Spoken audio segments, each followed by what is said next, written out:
Assalamualaikum warahmatullahi wabarakatuh. Bismillahirrahmanirrahim. Ila hadratin nabiyil mustafa Muhammad sallallahu alaihi wasallam wa ala alihi wa sahbihi ajma'in. Lahumul fatihah. A'udzu billahi minasyaitonir rajim. Bismillahirrahmanirrahim. Alhamdulillahi rabbil alamin arrahmanir rahim maliki yaumiddin.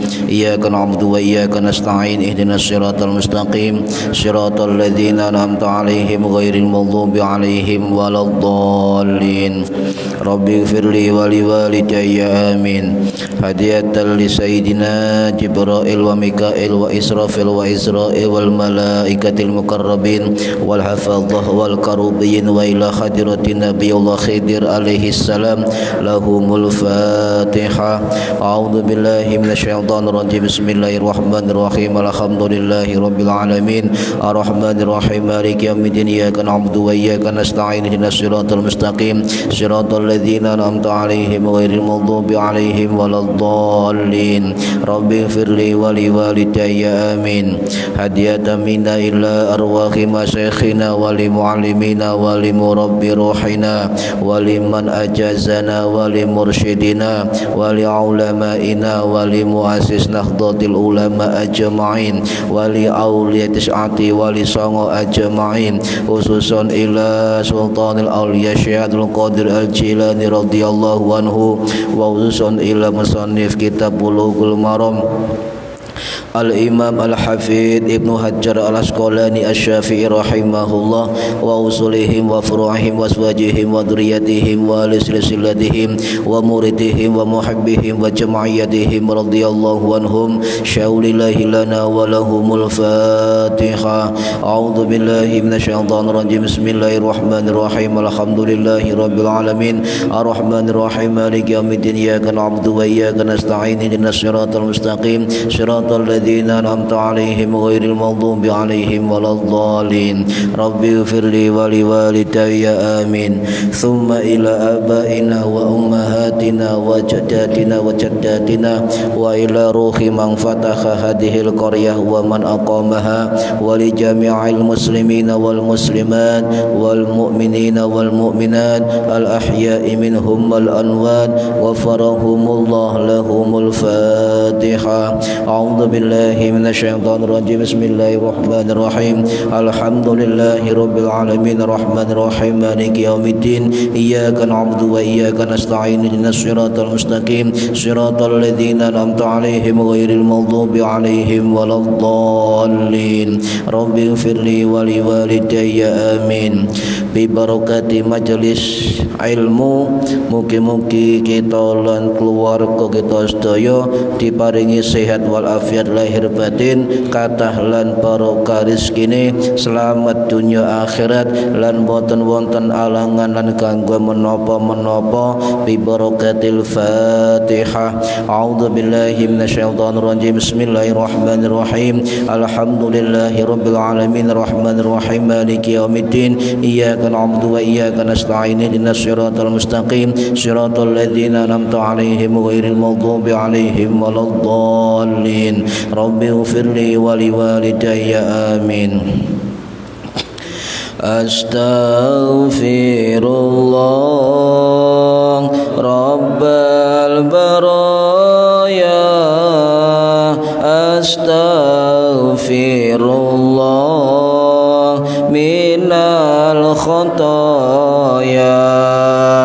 Rabbi zidni ilman nafi'an wa rafiqani amalan salihah tambah suwe awak tambah tua tambah suwe umur tambah sudah tambah dunya lali sing kuwasa tambah dosa mlebu neraka.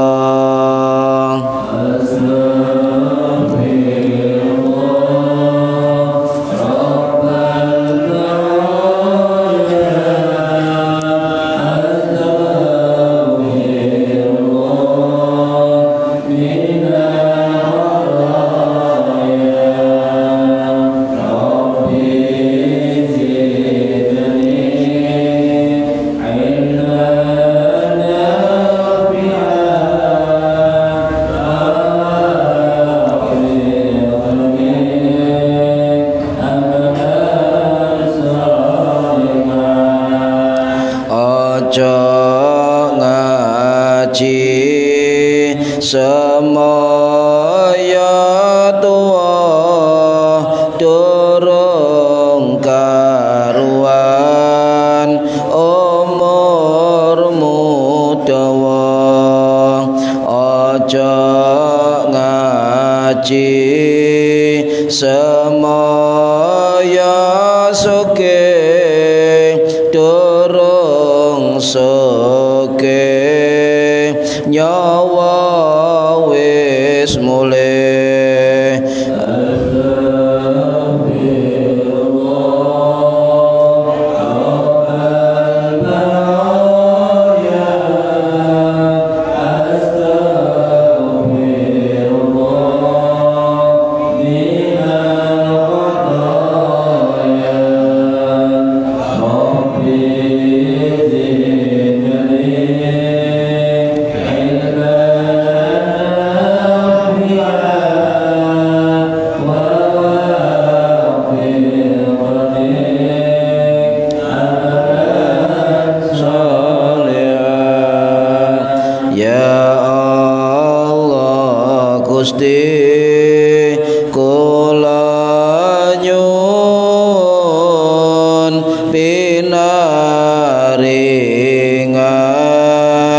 Kesang istiqomah ya Allah Gusti kula nyuwun menawi pecah husnul khotimah amin ya Allah.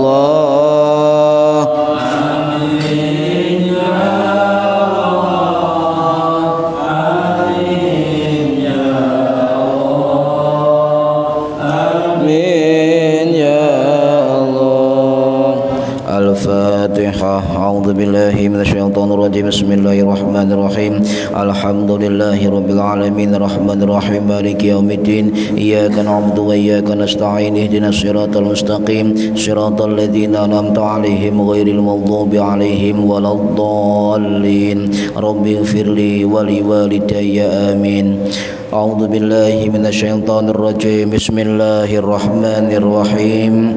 Alhamdulillahi rabbil alamin. Allahumma salli ala sayyidina Muhammadin wa ala alihi wa sahbihi ajma'in. Wa la hawla wa la quwwata illa billahil aliyyil azim. Amma ba'du.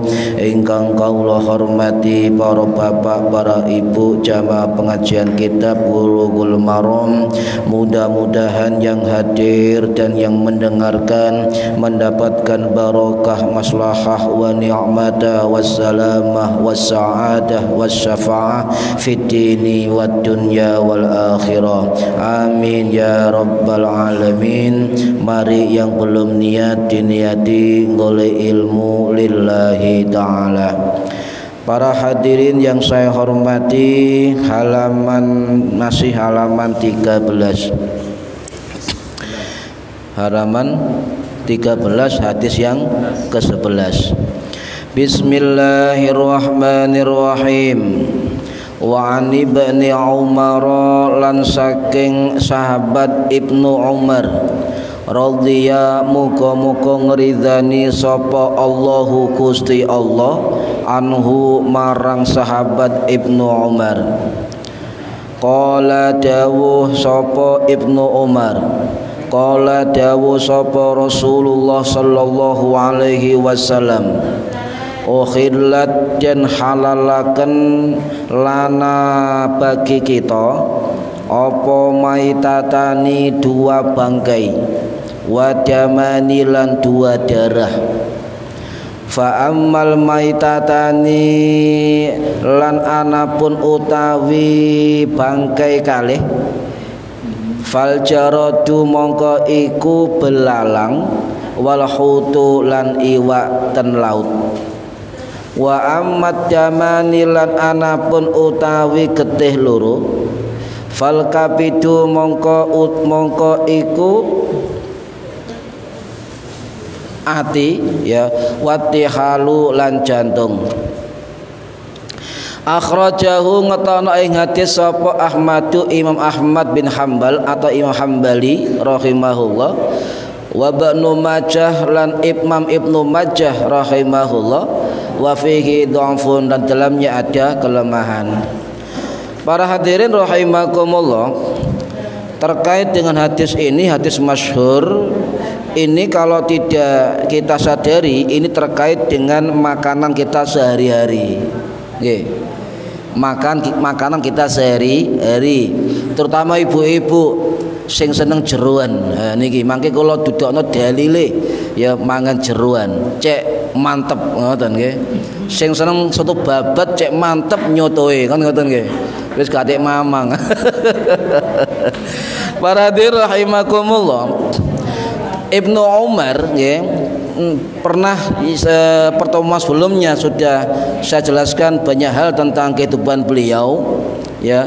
Beliau adalah salah satu sahabat Kanjeng Nabi Muhammad sallallahu alaihi wasallam, dan juga beliau adalah putra tertua dari sahabat Umar bin Khattab radhiyallahu an. Ya, beliau wafat pada tahun 73 Hijriah atau 696 Masehi di Mekah pada usia 80 tahun. Ya. Beliau termasuk perawi dari kalangan sahabat yang terbanyak nomor 2 perawi hadis. Yang pertama adalah sahabat Abu Hurairah, urutan nomor kalih nomor 2 terbanyak adalah sahabat Ibnu Umar. Niku kalau tidak salah sebanyak 2630-an hadis, nomor 2. Dan beliau termasuk sahabat Kanjeng Nabi yang paling akhir wafat di daerah Mekah. Kalau panjenengan umroh atau haji mangke, mugi-mugi anak kula lan turunan kula saged haji lan umroh. Barokai Ibnu Hajar Al-Asqalani, amin. Kalau kita haji dan umroh itu banyak orang tidak paham, tidak tahu di mana makamnya Ibnu Umar. Di Mekah. Beliau makamnya bukan di Ma'lah, bukan. Malah lebih dekat dari Ma'lah kalau dari Masjidil Haram. Di mana letak makam beliau? Jenengan ten Masjid Haram niku numpak taksi jaraknya niku namung 3,5 sampai 4 kilo. Biasanya kalau taksi itu pakai jalur 15. Jadi mereka wonten jaluran nggih. Jalur 1 sampai berapa. Niki kalau ke makam Ibnu Umar itu pakai jalur 15. Itu jaraknya adalah sekitar 3,5 sampai 4 kilo dari Masjidil Haram. Nah, di mana makam beliau? Sebelumnya biar penasaran saya ceritakan tentang kematian Ibnu Umar dan mengapa beliau berwasiat jangan dimakamkan di tanah haram asalnya. Ya. Nah, kenapa kok kemudian dipindah ke lokasi tanah haram dekat dengan Masjidil Haram? Ini jarang diceritakan tentang Ibnu Umar. Panjenengan kalau misalnya mempelajari biografi itu pasti beliau wafat di Mekah. Gitu aja kan. Nah, beliau wafat dalam usia tua. Begini para hadirin rahimakumullah, ya. Ketika Bani Umayyah yang dipimpin oleh khalifah yang bernama Marwan bin Al-Hakam, ya. Itu beliau wafat tahun 705 Masehi di Damaskus. Waktu itu wilayah Hijaz, Mekah, Madinah termasuk kekuasaan dari Bani Umayyah. Nah, ketika Khalifah Umayyah ini dipimpin oleh Khalifah Marwan Al-Hakam, ya, anaknya Abdul Malik bin Marwan, ya, dipimpin oleh Abdul Malik bin Marwan, itu memerintahkan kepada seluruh orang-orang di Mekah waktu itu tidak ada yang berwenang memberi fatwa kecuali Ibnu Umar. Perintah raja nih, perintah raja. Jadi tidak ada satupun waktu itu, baik itu sahabat, ulama, waktu itu tabi'in, itu perintah dari kerajaan, tidak ada satupun ulama yang beri fatwa kecuali Ibnu Umar. Kemudian ketika perintah itu kepres ya, turun ke Ibnu Umar, ada satu pejabat waktu itu iri kepada Ibnu Umar. Salah satu menteri pertahanan dari Khalifah Abdul Malik bin Marwan yang bernama Al-Hajjaj bin Yusuf As-Saqafi, ya, juga pernah menjadi gubernur di Irak, itu iri kepada Ibnu Umar.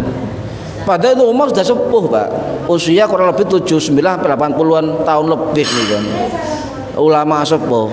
Nah, kemudian Al-Hajjaj iri, ya, iri. Mengapa kok istimewa sekali Ibnu Umar, ya, dipilih oleh Khalifah Abdul Malik bin Marwan sebagai mufti tunggal di Mekah waktu itu. Iri, akhirnya membuat politik. Senengannya Al-Hajjaj ini memang begitu senengannya, ya.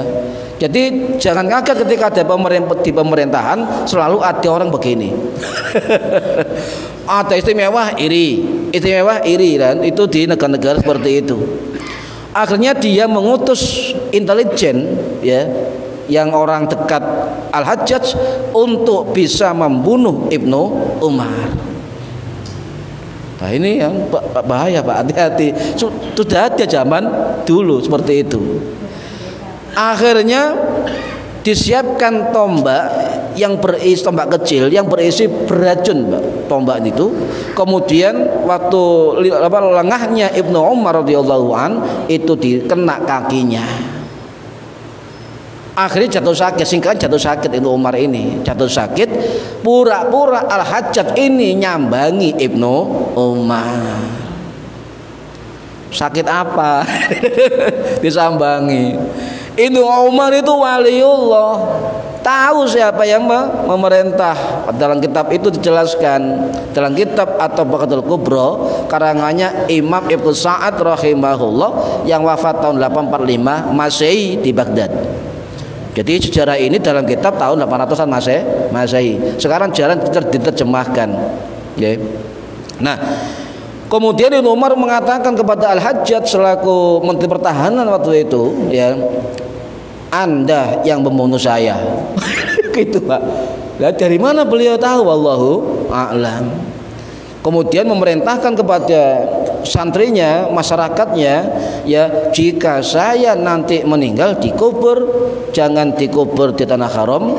Kemudian jangan Al-Hajjaj mensolati jenazah saya, ya. Sudah pesan begitu Ibnu Umar. Nah, kemudian meninggal beliau, lah wasiat gak tersampaikan sebab waktu itu kekuasaannya Al-Hajjaj gubernur, Pak. Dia dipindah. Kemudian saat ini makam beliau di mana? Makam beliau kalau panjenengan dari Masjid Haram atau terminal taksi, panjenengan ngomong makamnya Ibnu Umar di daerah Al-Ja'fariyah dekat balai kota Mekah. Itu 3,5 kilo dari Mekah. Cedek. Cuma mungkin khams rial ya, 5 rial mungkin. Karena waktu saya juga 5 rial. Dekat kok sini, mungkin dari Indra ke mana itu? Ke Bomas ya kan? Dekat, cuma 3 sampai 4 kilo. Kemudian dikubur di rumah beliau sendiri ya, di daerah kebun namanya kebun khurman, kebun khurman. Dan kebun ini memang Ibnu Umar selain juga ulama ahli hadis, beliau juga kaya raya, saudagar, membeli sebidang tanah namanya kebun khurman. Dan ternyata menurut para ulama sejarah, kebun khurman di Mekah yang dibeli Ibnu Umar itu adalah peristirahatan Nabi ketika pertama kali mancik Fathu Makkah. Mahal, paling mahal Pak. Contoh sampai ketika membeli suatu tanah sejarah ya, wah pasti mahal itu kan. Jadi kalau sampai di Mekah itu naksi atau tanya TKI sana, mana itu tepatnya di jalan Ri'au Adzakhir ya. Jalan Ri'au Adzakhir, Asy-Syari' Ri'au Adzakhir ya. Gampang nanti cuma Ja'fariyah Ibnu Umar udah nyampe itu. Ya sempatkan. Cuma khamsa rial ya.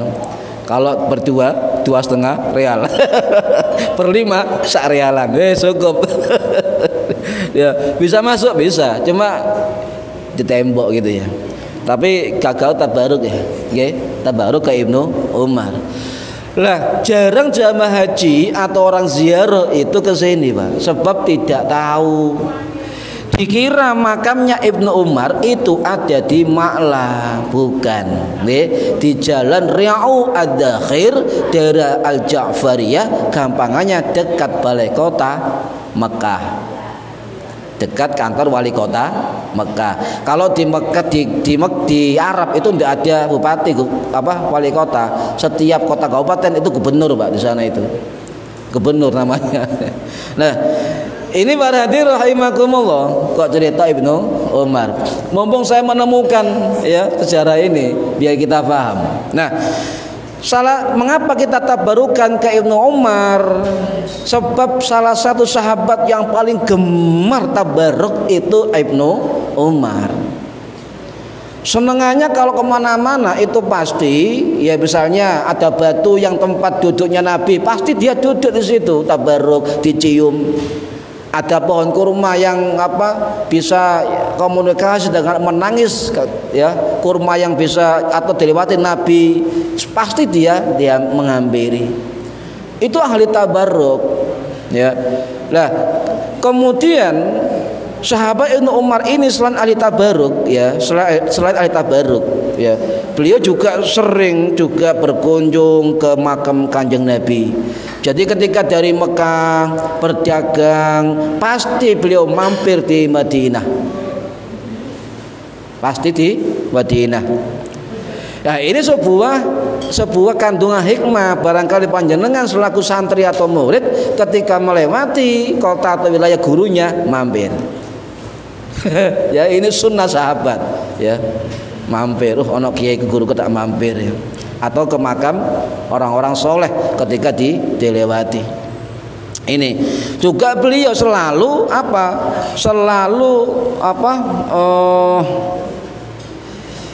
selain di kubur Nabi juga kubur para sahabat yang lain yang sudah meninggal ya. Ini nanti saya ceritakan tentang tabarukannya Ibnu Umar, tapi ini penting lah. Sebab saat ini nyun sewu Bu, Pak, ya, terkait ziarah kubur dan lain-lain itu sekarang diurak-urak dengan kelompok tertentu. Tak ceritakan panjenengan biar tidak salah paham, ya. Ada orang yang menyentuh kuburan, dekat dengan maisan, mencium maisan, apa ini? Nisan, menempelkan pipi di kuburan. Itu ada kelompok tertentu yang mengatakan biittifaqil muslimun itu salah, dianggap sebagai kesepakatan orang-orang muslim. Bukan, itu katanya dilarang dengan kesepakatan orang-orang muslim keseluruhan, bohong ya. Apalagi mengatasnamakan hal-hal seperti itu tidak pernah dilakukan oleh para ulama salaf, termasuk imam-imam salaf salah. Saya akan ceritakan beberapa kitab yang masyhur para ulama sahabat dan tabi'in itu malah mereka banyak ahli tabaruk ke makam-makam ya. Nah contoh, berarti ini harus dikaji kembali. Jadi kita jangan kemudian percaya ketika megang nisan makam, mencium dan dikatakan syirik. Dan para ulama salah nggak pernah melakukan, bohong. Sahabat sudah melakukan, Pak. Ya, sahabat sudah melakukan. Ayo kita kaji bersama-sama. Banyak contoh, ratusan contoh perilaku para sahabat, tabi'in, bahkan juga Imam Hambali, Syafi'i, ya Imam Maliki dan sebagainya itu tabarruk di makam dan ziarah di makam dengan perilakunya dan perilaku menurut dia takarub ilallah. Contoh, salah satu sahabat senior yang bernama Abu Ayyub Al-Ansari radhiyallahu an, ya, yang wafat tahun 674 Masehi, itu salah satu sahabat. Jadi Nabi ketika masuk ke Madinah pertama hijrah, ya, ontanya itu berhenti di daerah kebun kurma milik dua anak yatim, Sahal dan Suhail. Lah di depan kebun itu ada rumah Abu Ayyub Al-Ansari, dan selama Nabi membangun Masjid Nabawi dan rumah beliau menginap lama sekali di rumah Abu Ayyub, kurang lebih selama 7 bulan. Jadi Nabi itu menginap di rumah Abu Ayyub Al-Ansari. Nah, Abu Ayyub Al-Ansari ini nama aslinya adalah Khalid bin Zaid. Ya, Khalid bin Zaid yang dimakamkan di Istanbul. Kalau sampai ke Istanbul ziarah ya ke sana, ke Mesir itu ada Masjid Sultan, dan di komplek itu ada makam Abu Ayyub Al-Ansari radhiyallahu anhu. Ini para hadirin rahimakumullah, ada kisah banyak di situ yang jarang juga disampaikan oleh banyak orang. Rumah Abu Ayyub menurut ahli sejarah dalam kitab-kitab beliau, kitab-kitab ulama salaf, rumah Abu Ayyub yang ditempati nginep Nabi 7 bulan itu ternyata 2 lantai. Mas modern berarti kan. 2 lantai. Berarti kalau 2 lantai sogeh berarti kan itu, Pak. Nggih kan? Nah, kemudian Nabi Nabi milih di bawah. Abu Ayyub dan Ummu Ayyub tidak mau, karena kalau saya di atas Nabi di bawah tidak ada etika, tidak berakhlak. Ya ini sebuah athar sahabat, peninggalan sikap sahabat terhadap Nabi atau orang tua atau syekh siapapun harus dihormati. Akhirnya Nabi bertempat di atas lantai 2, Abu Ayyub di lantai bawah. Pernah juga kisah ini, ya Allah ya, Ummu Ayyub itu tidak sengaja menumpahkan air di lantai 2. Saking gopohnya beliau, tidak ada lap sama sekali. Akhirnya ada satu kain mahal, sutra termahal buat ngelap kotoran air di lantai 2. Jadi kalau ada orang mengatakan ada guru yang kemudian santrinya ngelap-ngelap, sudah ada, bro. Ini ya, istilah bro. Ini dilakukan oleh Ummu Ayyub Al-Ansari ketika lantai 2 yang diinepi oleh Nabi terkena cipratan air. Coba ibu-ibu anak tamu teh tumpah, ya. Sampai milih kain gombal apa klambi sampean?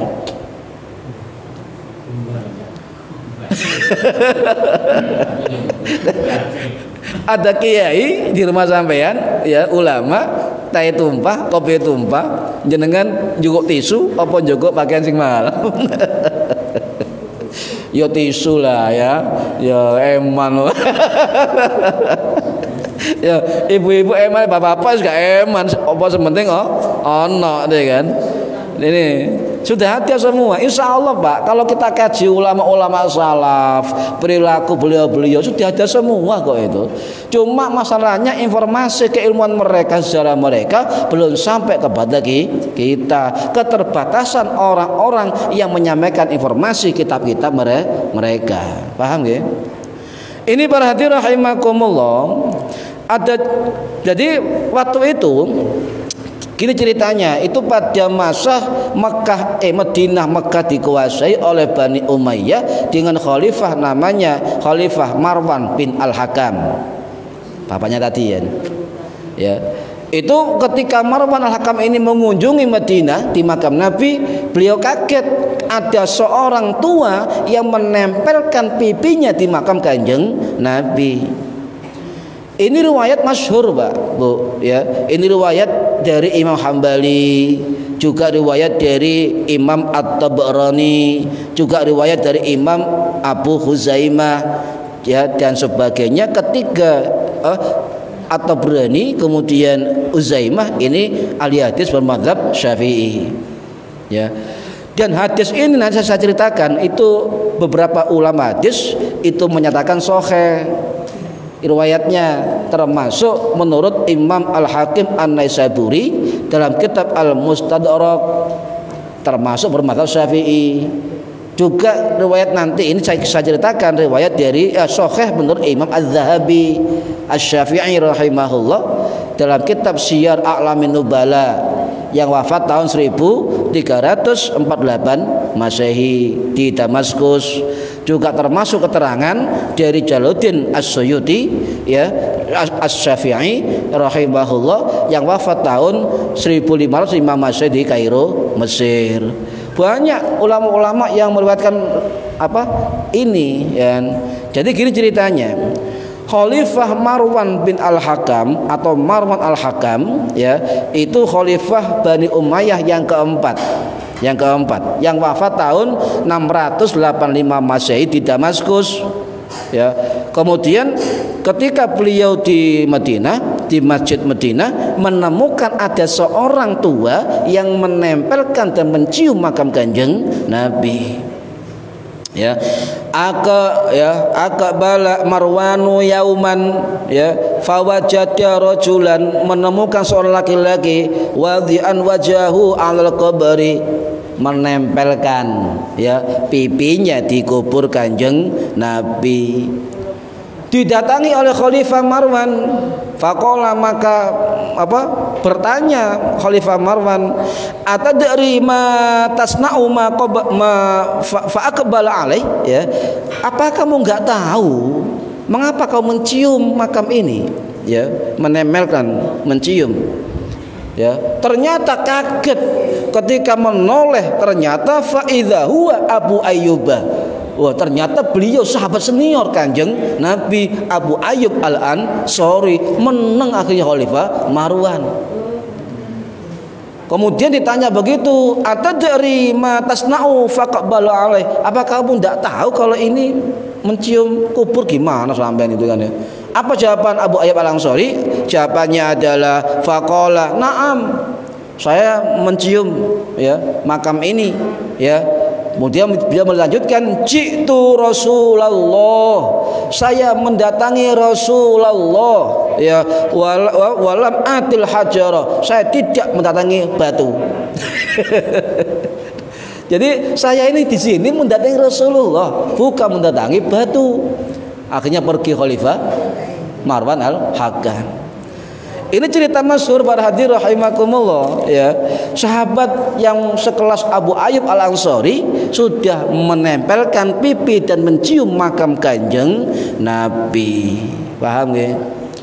Lek sampeyan nyoba-nyoba, kalau ada ulama, ada habaib ketika ziarah, sering lihat kan mencium nisan para ulama, orang-orang soleh, ada riwayatnya, ya, ada riwayatnya.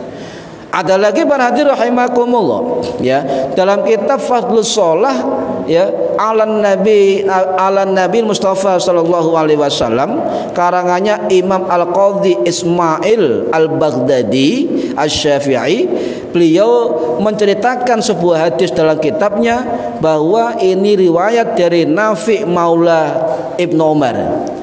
Nafi namanya, itu bekas hamba budaknya Ibnu Umar yang bernama Nafis bin Sarjis radhiyallahu an, yang kemudian dibebaskan menjadi ahli hadis, juga murid Ibnu Umar.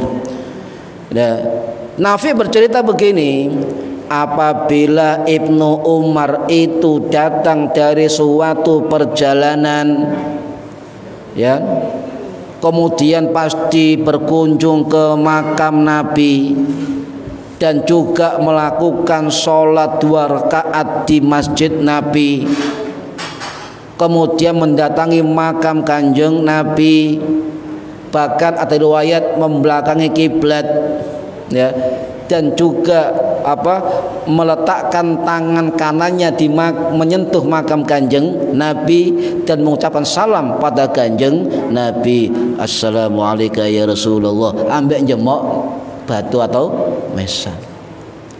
Sudah dilakukan oleh sahabat sekelas Ibnu Umar, paham ya? Dia main makam-makam jembok misan, ya, assalamualaikum ya waliullah, sudah, tidak apa-apa, ya. Ada, kita meniru Ibnu Umar. Kalau ada orang menyalahkan itu untuk ada dasarnya, ya wes saya tabarukan atau niru Ibnu Umar, wes sudah dalil itu, tidak usah macam-macam itu kan. Ini masyhur. Apa? Fayadhu yadahul yamina alal qabrin nabiyyi sallallahu alaihi wasallam. Itu menurut Nafi, ya. Maka Ibnu Umar meletakkan yadahul yamina, tangan kanannya, ala qabrin nabi, ya, kepada kuburan Nabi. Nah, ini masyhur cerita ini, ya. Gak usah mamang panjenengan. Biarkan orang-orang yang ngomong begitu-begitu. Yang penting kita sudah ada amaliyah, contoh daripada sahabat Kanjeng Nabi. Ada juga kisah begini, Pak, ya. Salah satu putra dari Imam Hambali, ya, rahimahullah, yang bernama Abdullah bin Hambal, ya, juga ulama hadis yang wafat tahun 903 Masehi di Baghdad. Dalam kitab Al-Ilal wa Ma'rifatur Rijal, beliau menceritakan sebuah riwayat. Saya bertanya kepada bapakku, ya, siapa? Imam Hambali, ya. Sa'altuhu 'anil rijali, ya, yamassu mimbaron Nabi sallallahu alaihi wasallam, yatabarraku bimassihi wa yuqabbiluhu wa yaf'alu bil qabri mithla dzalik au nahwi hadza yuridu bidzalik, ya, ataqarrubu ila Allah, faqala la ba'sa dzalik. Abdullah tanya kepada bapaknya Ibnu Hambali tentanglah ada laki-laki yang menyentuh mimbar Nabi Muhammad sallallahu alaihi wasallam, bahkan menciumnya, ya, bahkan menciumnya, wa yuqabbiluhu, bahkan dia menciumnya. Dan ia melakukan juga sama di makam Kanjeng Nabi. Berarti apa? Mencium makam Kanjeng Nabi, ya, yang katanya bertujuan untuk taqarrub ilallah, mendekatkan diri kepada Allah. Gimana hukumnya? Anaknya tanya pada Imam Hambali. Apa kata Imam Hambali? Ya, la ba'sa dzalika, rapopo jong. Rapopo, tidak apa-apa, ya. Tidak apa-apa. Kisah ini juga ada dalam kitab Syiar A'lamin Nubala karya Al-Imam Az-Zahabi Asy-Syafi'i rahimahullah, ya, yang membenarkan jawaban dari Imam Hambali. Ulama apa 13 itu membenarkan jawaban Imam Hambali, dan juga menyatakan Imam Az-Zahabi, orang yang kalau tidak kenal nama Imam Az-Zahabi berarti beliau orang itu jarang baca sejarah, karena kitab beliau masyhur, sangat masyhur, ya, kitab Syiar A'lamin Nubala. Bahkan dalam kitabnya Imam Az-Zahabi mengatakan, jika ada orang yang mengingkari pernyataan Imam Hambali, tidak apa-apa mencium mimbar Nabi dan sejenisnya, maka itu adalah kelompok Khawarij. Iki jelas cek kerungu ya. Kelompok ini Bu, Khawarij. Ya, sing ngomong ini bukan kita, sing ngomong ulama sekelas Imam Ibn Az-Zahabi As-Syafi'i rahimahullah yang wafat tahun 1348 Masehi di Damaskus. Paham ya? Nah ini. Ya, siapa Imam Az-Zahabi ini? Az-Zahabi ini adalah murid dari Imam Yusuf Al-Minzi As-Syafi'i, juga murid dari Imam Ibnu Taimiyah. Muridnya Imam Ibnu Taimiyah. Nah, dalam kitab yang lain ya, Imam Az-Zahabi pernah mengatakan dalam kitab Mu'jamus Syuyukh ya, Al-Kabir, beliau mengatakan ketika para sahabat itu masih menangi hidupnya Kanjeng Nabi Muhammad SAW, para sahabat bebas mencium tangan Kanjeng Nabi, melihat wajah Kanjeng Nabi, melihat gerak-gerik Kanjeng Nabi, tabarukan dengan Kanjeng Nabi, bebas ketika Nabi masih hidup, kata Imam Zahabi. Tetapi saat ini kita ini tidak ngumani hidupnya Kanjeng Nabi. Apa berarti bagi kita sekarang tindakan untuk iltizam, sering menciarai kubur Nabi, tabjil, mengagungkan ya kubur Nabi, istilam, menyentuh dan mengusap makam Nabi, taqbil, mengecup makam Nabi, itu diperbolehkan. Ini yang ngomong sinten? Imam Az-Zahabi As-Syafi'i rahimahullah. Jadi kalau ada orang mengatakan perilaku seperti itu tidak pernah dilakukan imam-imam salafus saleh, sudah terbantahkan. Ini cukup kita contohkan 3 riwayat yang sahih dari para ulama masyhur yang pada zamannya. Mantap Bu. Nah niki lah saiki bener hadis nggih. Qala rasulullah ukhillat lana maitatani wa damani, dihalalkan bagi kita apa? 2 bangkai dan 2 darah. Bangkai niku napa sih bangkai niku? Lah bangkai napa, Bu? Bangkai napa, Bu? Bu, semangka engko mawon nggih. Niki semangka kate apa? Salake gedang kesuting niki. Napa Bu? Batang, betul. Bangkai itu memang apa? Batang, ya. Cara Jawa. Tapi cara fikih ini apa? Bangkai itu al-mayyitah. Al-mayyitah itu adalah hewan yang tidak hewan yang tanpa disembelih secara syar'i. Itu al-mayyitah atau bangkai. Padahal hukum asalnya loh nggih. Bangkai itu umumnya hukumnya haram. Najis. Loh sampean lihat niku Al-Maidah ayat 3 niku. Hurrimat alaikumul maitatu. Ya, diharamkan bagimu apa bangkai. Ya. Ini keumuman dari hukum asal bangkai, tetapi dalam hadis Kanjeng Nabi yang sahih dikatakan bahwa ada 2 bangkai yang halal, ukhillat, yang halal, dihalalkan ya, lana bagi kita ya. Apa ya? 1 adalah bangkai ikan, Bu, bangkai iwak ya. Untung panjenengan tidak ada perintah ya untuk setiap ikan disembelih. Nah, iwak paus ya, lek iwak teri das pun nyembelih sampean sih kan. Lorjuk ini tambah cilik-cilik ini kan. Makanya nggak usah disembelih ya kalau ikan. Nah, ini riwayat masyhur para hadirin, riwayat masyhur. Bahkan dalam Quran sendiri Allah dawuh ngeten, ukhillalakum syaidul bahri wa ta'amuhu mata'allakum walisayyarati. Ya, dihalalkan bagimu binatang buruan laut, syaidul bahri. Ya, makanan dari laut yang sebagai makanan yang lezat bagimu dan bagi orang dalam perjalanan. Nah, kalau belajar ayat itu saya Santri biasanya itu mengkaji. Yang dimaksud Syadul Bahri itu apa? Oh, yang orang pertama yang menafsirkan Syadul Bahri adalah sahabat Ibnu Abbas radhiyallahu an. Syadul Bahri ini ternyata adalah semua hewan yang ditangkap di laut atau diambil hidup di dalam laut. Ta'amuhu itu menurut Ibnu Abbas adalah apa? Hewan yang mati di dalam laut atau hewan yang apa? Diambil tidak mati dalam laut. Pokoknya hewan iwak sing hidupnya di laut dan mati di dalam laut. Bukan hewan darat diuncano laut mati no laut, bukan. Ini ya asli di dalam laut ya.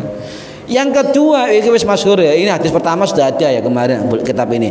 Kemudian yang kedua belalang ya. Belalang ini halal dimakan, halal dan suci bangkainya. Itu belalang. Ya, kemudian para ulama fikih memasukkan satu lagi bangkai yang suci tetapi tidak halal dimakan. Apa? Hewan yang tanpa darah ya. Laisa lahu nafsun sailatun, hewan yang tanpa darah mengalir. Contohnya apa? Contohnya cacing, laler apa? Nyamuk darah mboten? Darah nggih, dak masuk. Semut dan lain-lain. Sing gampang dan lain-lain. Nah, ini pendapat para ulama ya, termasuk pendapat dari Imam Ibnu Qudamah Al-Hambali Al-Maqdisi rahimahullah. Beliau salah satu murid dari Syekh Abdul Qadir Al-Jilani yang belajar fikih kepada Syekh Abdul Qadir ya. Kemudian buat kitab Al-Mughni. Beliau wafat pada tahun 1223 Masehi di Damaskus. Beliau mengatakan mala nafsalahu sa'ilatun fa huwa tahirun bi jami'i ajzaihi wa fadhalatihi ya. Binatang yang tidak memiliki darah mengalir dia suci, fatahirun dia suci, fahuwa tahirun maka dia suci. Bijami'i ajzaihi sekaligus semua bagian-bagian tubuhnya. Ini nanti terkait dengan jeruan tadi nanti ya. Nah ini pendapat dari ulama Hambali. Lah dari ulama Syafi'i juga ada yang mengatakan tegas bahwa belalang itu halal.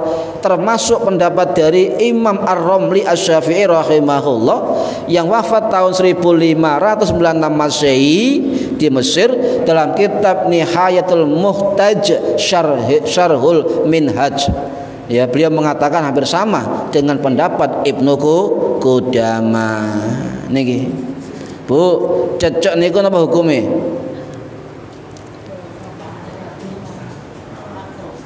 Cecek napa hukume? Cecek niku klambem napa uda? Hukumnya ya ada sebagian ulama yang mengatakan itu adalah bangkai ya, najis, ada yang mengatakan tidak. Tetapi mayoritas ulama mengatakan termasuk binatang khabis, menjijikan. Sehingga kita hati-hati ya. Tapi kita mengambil pendapat apa? Pendapat mengatakan bahwa cicak itu adalah bangkai yang najis, untuk kehati-hatian saja nggih. Niki termasuk napa? Termasuk pendapat Imam Al-Mawardi Asy-Syafi'i dan juga pendapat Imam Al-Mardawi Al-Hambali. Angel hampir sama nih. Pendapat Imam Al-Mawardi Asy-Syafi'i dan pendapat Imam Al-Mardawi Al-Hambali itu mengatakan cicak termasuk jenis bangkai ya. Niki berhati rahimakumullah. Nah, bagaimana bangkai manusia, mayit ya? Bagaimana mayit atau tubuh manusia yang hidup ataupun mati itu tidak najis ya, tidak najis. Ini sepakatan para ulama. Riwayat hadis Ibnu Abbas, Imam Bukhari sahih. Subhanallah, innal muslima la yanjus Maksudnya Allah sesungguhnya apa? Muslim itu tidak najis. Nah, niki. Kemudian belalang, Bu. Belalang niki cara Jawa napa? Walang. Ana walang pinten? Walang keke, walang sungsang, walang waling. Gak apal. Wong kutho gak apal. Lek desa apal. Niku ten Jogja niku lek kula ziarah ten Gunung Kidul Jogja niku ping Rembong niku watah tiyang dodolan daging walang. Niku watah. Nah, ngeten kenapa halal? Selain hadis ini mengatakan belalang itu halal, juga ada hadis sahih ya, riwayat dari sahabat Abdullah bin Abi Aufa radhiyallahu anhu yang wafat tahun 705 Masehi dalam usia 120 tahun. Ya, tahu seru. Beliau mengatakan apa? Ghazauna ma'a Rasulillah. Kami berperang bersama Rasulullah sallallahu alaihi wasallam sab'a ghazawatin, 7 peperangan. Ya. Apa? Nakulul jarodi. Kami memakan belalang. Hadis riwayat Bukhari Muslim. Oh, sudah jelas. Belalang pernah dimakan dalam 7 peperangan Rasul bersama sahabat. Situ ada kata nakulu, kami makan. Kalau hadisnya akulu, saya sendiri makan. Ini nakulu, kami makan. Ada kata di atasnya ma'a Rasulillah, berarti termasuk nakulu tadi bersama Rasulullah. Ya. Ini berarti rahimakumullah, ya. Ternyata ada ulama dokter hewan, Bu, dokter hewan yang bernama Syekh Kamaluddin Ad-Darimi yang wafat tahun 1341 Masehi di Kairo, Mesir. Beliau dokter hewan, ahli dokter hewan, juga ahli fikih, juga ahli hadis. Ya. Mengatakan dalam kitab Hayatul Hayawanil Kubra mengatakan bahwa ajma'al muslimuna ala ibahatil akli. Apa? Sepakat kaum muslimin terhadap kebolehan memakan belalang. Sudah tuntas sudah ini kan. Bahkan dalam kitab ensiklopedia terbesar Al-Mawsu' Al-Fiqhiyah itu ada catatan kana ijma'an li hilli aklihi, sepakat untuk halal makan belalang. Ini para hadirin rahimakumullah, ya. Tapi begini, halal mengkonsumsi belalang, ya, baik belalang darat, belalang laut, warnanya kuning, warnanya merah, warnanya hijau, warnanya putih, seluruh belalang halal dikonsumsi. Ya kudu matang dulu, jangan dilek mentah. Mazhab Maliki niku mengatakan syarat belalang halal itu harus disembelih dulu atau harus sebab apa matinya bisa dibakar, direbus baru halal. Mazhab Hambali juga memberikan tambahan mengatakan jika makan belalang hidup-hidup hukumnya makruh. Pertanyaannya, kalau nggak sampean makan belalang urip, ayo. Lek kaulu hukumnya makruh. Sah makruh ya. Niki berarti rahimakumullah. Terakhir nggih. Nah, tentang hati dan limpa. Wa amma damani, ada 2 darah yang halal, apa? Hati dan limpa. Limpa ini apa? Cara Jawa nih limpa sami nggih. Hati binatang niku halal, limpanya halal asal dengan syarat apa? Dibeleh secara syar'i halal. Nyun sewu kalau dedeh apa artinya? Dedeh ya, dedeh dididih apa? Jideh tuh agak jenenge lawar nggih, sami nggih. Lah gumpalan darah yang muncrat kemudian dikumpulkan ya, digoreng atau diolah kayak jelly gitu kan. Nyun sewu Pak, niki ini fikih nggih. Niku hukumnya sepakat ulama mengatakan haram dan najis. Niki fikih ya. Senes kula fikih nggih, haram dan najis. Nggih. Lah bagaimana jenengan doyan jeruan, Bu? Usus, babat, nawale. Ya. Mboten. Bagaimana jeruan binatang? Kalau hati dan limpahnya halal, bagaimana jeruannya? Ya, jumhur ulama mengatakan boleh, halal. Yang cuma mengatakan dilarang cuma satu imam, Imam Hanafi, itu melarang makan jeruan. Sebab kata Imam Hanafi, jeruan termasuk apa? Makanan khaba'is, menjijikan. Tidak ada dalil melarang, tidak ada. Bahkan tadi kita pertama tadi ya, wajazai dan juga bagiannya tadi kan. Ada juga dari Imam Al-Hattab Al-Maliki dalam kitab Al-Mudawana Kubro, ada kutipan Imam Al-Maliki, beliau mengatakan ya, apa-apa yang menempel di dalam daging, wa ma udhifa ilal lahmi, apapun yang nempel dalam daging, baik lemak, ati, nomale usus, apa, babat, jantung, paru-paru, ginjal, kerongkongan, nggih, senengane panjenengan anune niku dan lain itu kata ulama-ulama, falahu hukumul lahmi, maka hukumnya makan seperti makan dagingnya, berarti halal dan boleh dimakan dengan 3 syarat. Hati apa? Dari sembelihan yang syar'i.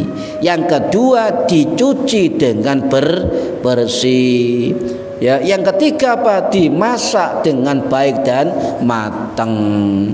Ya. Sampai lek kolu makan apa limpo mentah nggih, monggo. Ya. Ya, tapi insyaallah gak kok kolu. Nggih paham nggih? Sing jeneng jeruan wis mantep niki, halal dan boleh. Tapi hati-hati sing cekot kudu dibatasi nggih. Mugi-mugi manfaat fitini wa dunya wal akhirah. Al-Fatihah. A'udzubillahi minasyaitonir rajim. Bismillahirrahmanirrahim. Alhamdulillahirabbil alamin arrahmanir rahim maliki yaumiddin. Iyyaka na'budu wa iyyaka nasta'in ihdinas siratal mustaqim siratal ladzina an'amta 'alaihim ghairil maghdubi 'alaihim waladdallin. Rabbighfirli wa liwalidayya amin. A'udzu billahi minasyaitonir rajim. Bismillahirrahmanirrahim. Allahumma shalli wa sallim wa barik ala sayyidina Muhammad walhamdulillahi rabbil alamin. Allahumma 'allimna 'ilmal Qur'an wa 'allimna 'ilma la ilaha illallah wa 'allimna min ladunka 'ilman nasiru bihi kaminal mahyatil mamat. Wa sallallahu ala sayyidina Muhammad walhamdulillahi rabbil alamin. Wallahu a'lam bissawab. Assalamualaikum warahmatullahi wabarakatuh.